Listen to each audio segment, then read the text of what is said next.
Let's go guys, যেহেতু challenge দিয়েছিলাম আমাদের আজকের লাইভ স্ট্রিমে যদি 20,000 লাইভ স্ট্রিমে ওয়াচিং আসে তাহলে যে চ্যালেঞ্জ দিয়েছিলাম ফ্রি ফায়ারে ঢুকতে হবে, আমি ফ্রি ফায়ারে ঢুকে দেখাবো। ওকে লেটস গো গাইস, কতদিন পরে আমরা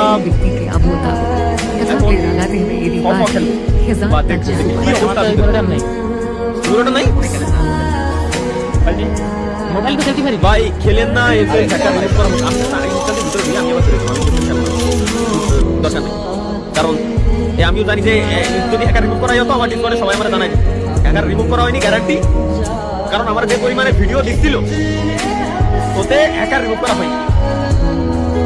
বাপ রে ভাই, তোমাকে গেম তো আরো বাড়ি বানাইতেছে, কেউ গেমে না ঢুকে চলে গেছে আর কি। এরপরে তাই আমি ঢুকছিলাম আপনার টাইম যে লিডার কতদিন পরে দেখতেছি, কিন্তু এরা হ্যাকার রিমুভ করে না।